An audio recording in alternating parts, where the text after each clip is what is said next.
Greetings and welcome back to room 303 in our chats with Emily, as we are calling our readings through the poetry of Emily Dickinson. We are in the Johnson edition. We turn now to poem 332. There are two ripenings, one of sight. Now, this is a fascinating poem for a number of reasons.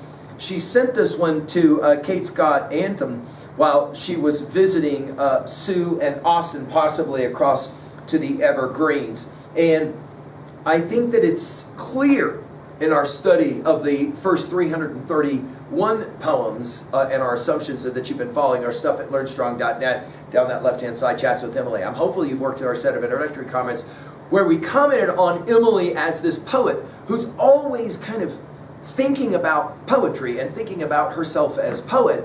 And if you've read the preceding 331 poems, we just finished with 331 Well Asters, you know that Emily is constantly focusing her thoughts on evolution, on development, on poetic or creative development. It is, of course, from our study of Shelley's Defense of Poetry, we've given some thoughts at learnstrong.net on it.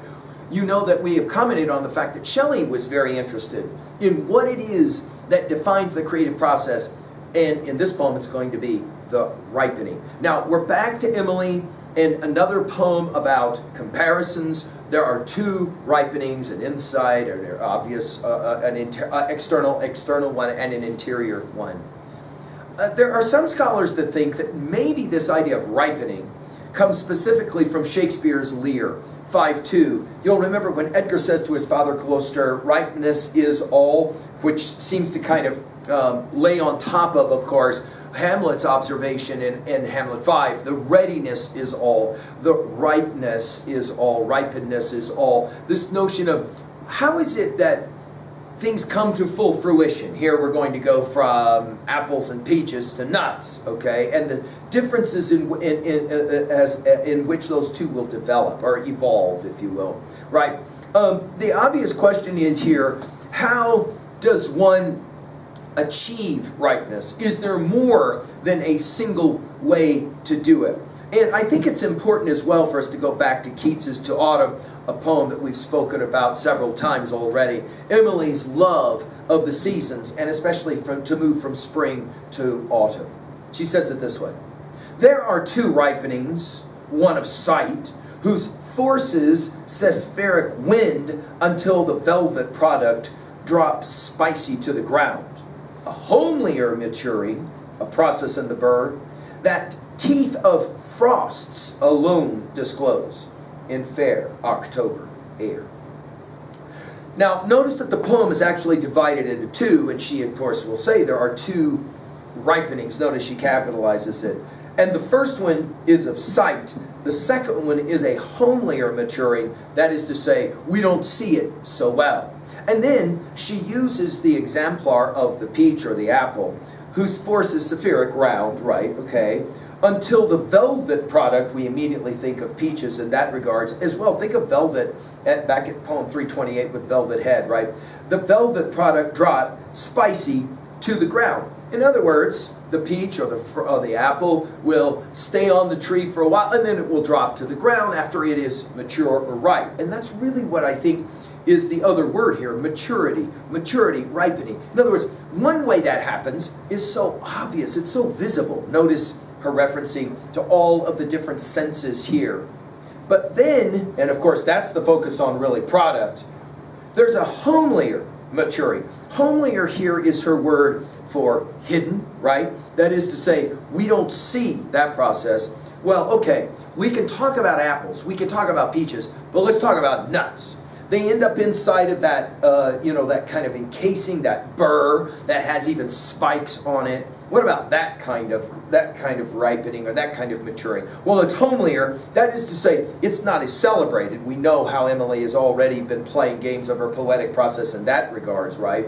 A process, to go back just to, do you remember this set of lines recently, I cannot dance upon my toes. No man instructed me, where she'll talk about she couldn't hop to audiences like birds, one claw upon the air. In other words, this is the homelier maturing or ripening. What is this? Well, it's not a product. It's a process, right? So that's our key. It's a process. in the burr, that casing around the outside of the nut. That teeth of frosts alone disclosed. Now, I think this teeth of frost, this is significant because this takes us back to poem 328 when she was talking about a bird came down the walk. He did not know I saw. He bit an angleworm in halves and ate the fellow raw. Remember in our comments on that poem we said that Emily likes to take into consideration the savageness, the rawness of nature, and as well the majestic impulses, the butterflies at the end and the light. Here, notice, the only way that the nut is disclosed is for that burr around the outside to fall or to be affected by autumn frost, and then that is the only way it starts to split open. In other words, what would we say? Out of the torture of the frost comes the nut that we then can enjoy. Notice the differences then between the apple and the peach and the way it ripens and the way a nut will mature or ripen. Now, that's the poem. What is exactly the point of a poem like this at 2a? I think that our argument is that the ripening of the internal or the spirit is more important than the product that one might celebrate, right? What can't be seen is often way more important than what can be seen. At 2b, I love this word picture of the fruit versus the burr and the nut. At 3a, Keats's Autumn, I think, is standing behind much of this. But I also like two other poems that we will study later. The first one is 1025, and it will read like this. The products of my farm are these, sufficient for my own, and here and there a benefit unto a neighbor's pen. With us, 'tis harvest all the year. For when the frosts begin, we just reverse the zodiac and fetch the acres in. And as well, when we get to 1073, it will read like this. Experience to me is everyone I meet. If it contain a kernel, the figure of a nut presents upon a tree equally plausibly, but meat within is requisite to squirrels and to me. Finally, at 3b, to own a little poem like this, as you think of yourself, either as an artist or as a creative person, or even just guys as students, how is your ripening happening? Is it visible, like apples and peaches, or is it more invisible, like what's happening beneath the burr? And it can only be opened with that teeth of frost. Thank you.